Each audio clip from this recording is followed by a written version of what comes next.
Assalamualaikum warahmatullahi wabarakatuh. Negosiasi bisnis merupakan suatu proses komunikasi yang dilakukan antara kedua belah pihak atau lebih dengan tujuan untuk memperoleh kesepakatan yang saling menguntungkan di antara kedua belah pihak. Proses negosiasi bisnis terjadi karena adanya perbedaan-perbedaan di antara kedua belah pihak. Terdapat beberapa tahapan yang harus dilakukan dalam proses negosiasi bisnis. Tujuannya adalah agar proses tersebut dapat berjalan dengan baik. Tahapan-tahapan yang harus dilakukan dalam proses negosiasi bisnis yaitu yang pertama adalah tahap persiapan, lalu yang kedua tahap membuka negosiasi, yang ketiga adalah tahap menjajaki posisi lawan, lalu yang keempat tahap mencari kesamaan, yang kelima ada mengenali tantangan yang muncul, lalu keenam mencari alternatif, yang ketujuh kesepakatan, dan yang terakhir follow up. Berikut akan ditampilkan sebuah video mengenai proses negosiasi bisnis antara mahasiswa baru dengan pemilik kosan.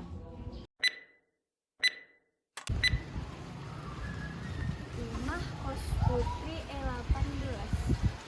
Coba deh.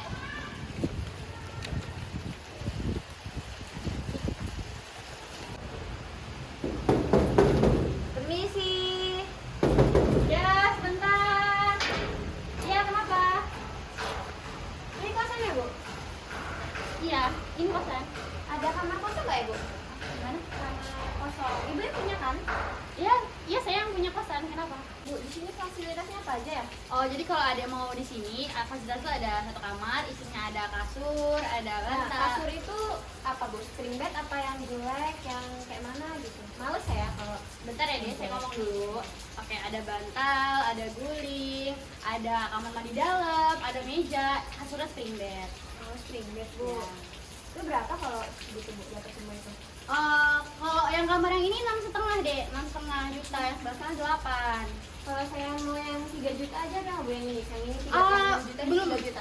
belum bisa. Kalau ada mau yang 3 juta cari aja yang di sana atau di mana. Dan tempat lain ya.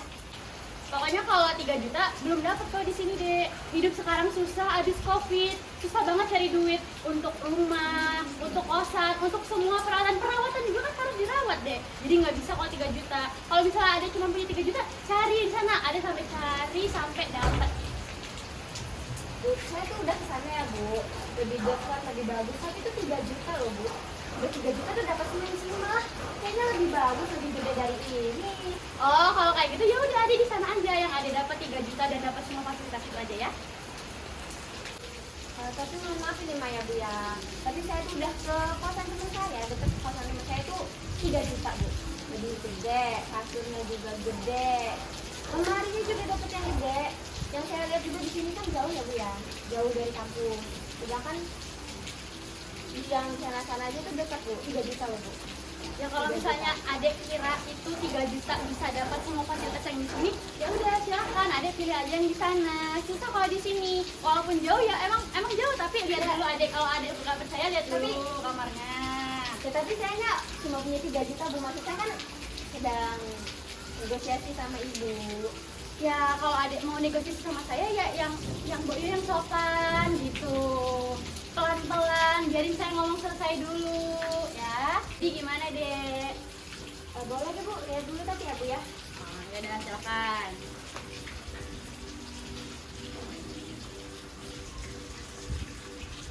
Boleh, dan 6 juta kan ya, Bu ya? Iya, 6 juta.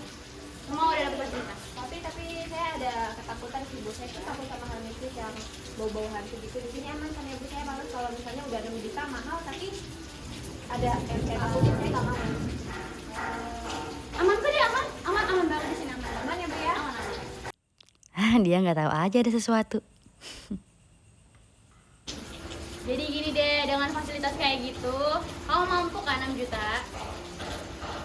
Udah, nanti saya pikirin lagi, Bu. DP-nya? Nanti saya pikirin lagi sekali lagi kalau ya saya DP ya, Bu. Bisa kan, Bu ya? Ya, makasih, Bu ya.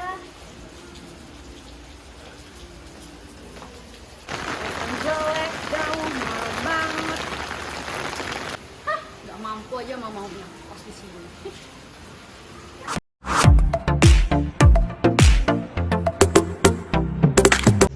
Video yang telah ditampilkan merupakan sebuah contoh dari praktik negosiasi bisnis yang salah.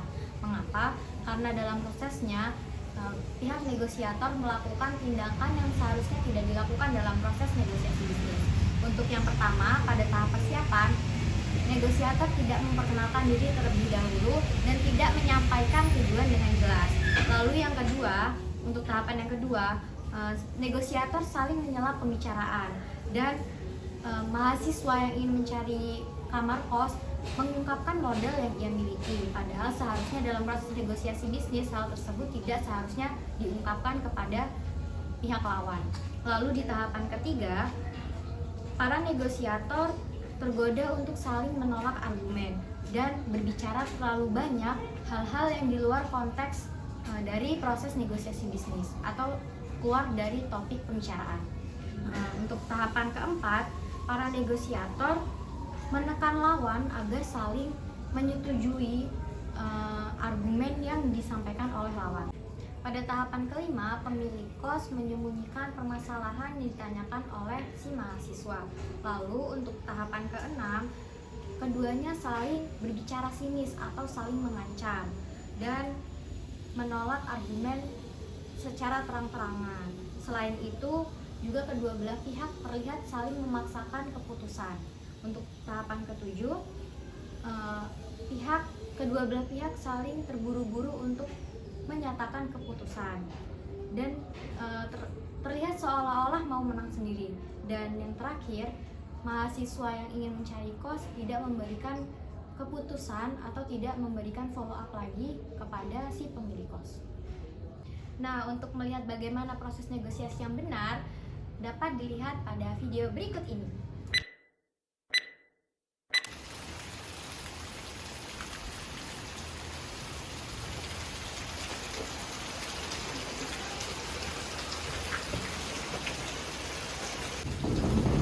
Assalamualaikum, permisi. Ya, waalaikumsalam. Iya, ada apa deh? Maaf ibu, saya nih.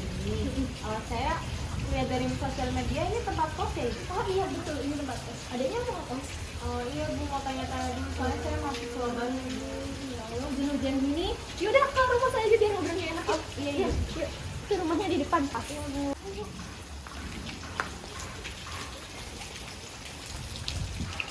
Yuk, sini masuk. Kamu sendiri? Iya ibu sendiri. Iya di sini aja. Ya, jadi gimana? Oh iya Bu, kan saya mahasiswa baru ya Ibu. Saya sedang mencari kamar kos. Di sini ada kamar kos yang kosong nggak ya Bu? Kebetulan kamar kosong tinggal 2, karena kemarin rame. Nah, untuk yang 2 ini beda fasilitasnya. Kira-kira adek butuhnya yang kayak gimana fasilitasnya? Untuk di sini fasilitasnya ada apa ya? Jadi yang kamar pertama ini di atas, ini fasilitasnya udah ada kasur, lemari, meja belajar, kemudian ada AC dan kamar mandi dalam. Untuk yang kedua fasilitasnya sama aja, cuman nggak ada AC aja. Untuk harganya Bu, berapa ya? Kalau untuk yang AC harganya per tahunnya sekitar 9 juta dan untuk yang nggak ada AC sekitar 6 juta. Jadi Bu, saya rencananya mau ambil kamar yang AC ya Bu. Kalau harganya boleh turun dikit nggak ya Bu? Oh, harga nggak bisa deh, soalnya kalau untuk yang AC kan udah include listrik ya setahun, jadi kamu udah nggak perlu bayar listrik lagi, jadi itu hitungannya udah 9 juta memang. Kalau misalnya nih ya Bu, saya mau masuk ke kosan Ibu, saya harus DP atau lunas saja Bu? Oh, kalau mau masuk DP dulu boleh, karena takutnya ntar teman-teman yang lain lagi nyari juga, jadi untuk tetap ini itu buat kamu bisa DP dulu. DP-nya berapa Bu? DP-nya 5 juta aja. Kalau misalnya saya DP-nya 4 juta dulu boleh nggak Bu? Boleh DP-nya boleh 4 juta dulu, yang penting DP dulu. Oh iya Bu, mengenai jam malam kos itu jam berapa ya Bu batasnya untuk? Ini kan kos-kosan putri ya, jadi saya sih batasinnya untuk jam malam jam 10 sudah ada di kosan semua, karena nanti yang menjaga kuncinya jam 10 gitu. Misal saya itu ikut organisasi ya Bu. Kalau misalnya saya pulang lebih dari jam 10 bagaimana Bu? Oh, kalau memang adanya ada kegiatan nanti, itu kan nggak setiap hari ya, jadi mungkin ada bisa WA aja, WA saya atau telepon saya bilang, Bu, saya pulangnya malam nih gitu, karena ada kegiatan, nanti saya tungguin gitu. Maaf Bu, saya mau tanya, kalau misalnya teman saya tuh ada yang mau main ya Bu, atau belajar kelompok gitu lah Bu, dari siang sampai malam gitu Bu, boleh nggak ya Bu? Kalau mau main ke kosan kamu lebih baik temennya sampai siang aja ya, karena kalau malam takutnya ntar penghuni kamar lainnya keganggu gitu. Kayaknya enggak deh Bu, maksudnya kita kan kalau misalnya belajar kelompok nih Bu, pasti kayak sibuk sendiri-sendiri gitu kan Bu, kayak nggak bisa dulu, boleh nggak ya Bu? Mungkin malam boleh ya, tapi jangan terlalu malam. Terus nanti mungkin ngerjain tugasnya atau mainnya bisa di lobby aja, karena jauh sama kamar yang lainnya, jadi nggak keberisikan gitu. Kalau di kamar kamu kayaknya jangan ya, soalnya takutnya kan deket, takutnya ntar penghuni yang lainnya ngerasa ganggu gitu. Jadi kita kalau misalnya ada tamu atau ada teman gitu Bu, jadi kita ke lobby aja gitu ya Bu? Iya, di lobby aja. Kalau siang boleh masuk ke kamar, tapi kalau udah malam abis maghrib itu biasanya kan ada yang kerja juga, bukan cuma yang kuliah doang. Jadi daripada ganggu lebih baik di lobby aja. Gimana, ada yang mau ditanyain lagi nggak? Kayaknya cukup sih Bu. Saya konfirmasi dulu ya Bu sama orang tua saya. Iya, dipikir-pikir dulu aja nggak apa-apa, gak usah buru-buru. Nanti kalau ada yang mesti ditanya-tanyain bisa WA Ibu aja. Terus kamu tanya dulu orang tuanya bersedia apa enggak gitu. Gini nih simpen nomor Iya, Bu. WA Saya minta nomor WA ini Iya. berapa ya Bu? 0821 776. Ya udah Bu, saya pamit dulu ya Bu. Kalau misalnya nanti deal, saya telepon Ibu lagi. Iya, iya. Yaudah, hati-hati ya. Iya Ibu, terima kasih banyak ya Bu. Maaf Iya, mengganggu sama-sama. waktunya, Enggak Bu. ganggu. Terima kasih ya Bu. Iya. A few hours later.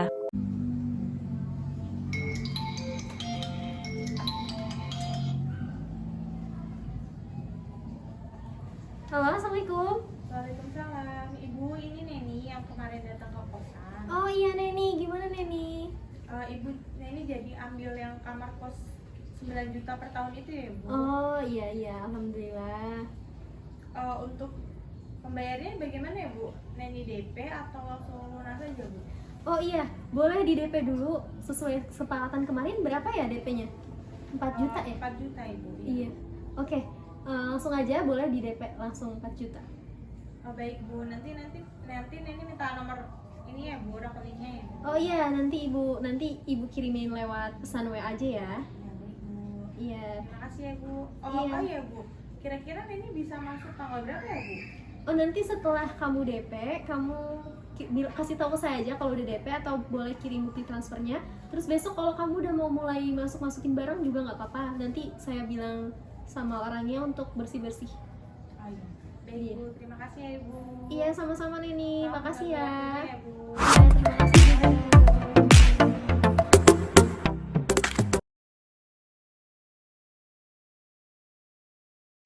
Video yang baru saja ditampilkan merupakan contoh dari proses negosiasi yang sudah baik dan benar karena sesuai dengan tahapan-tahapan yang seharusnya dilakukan.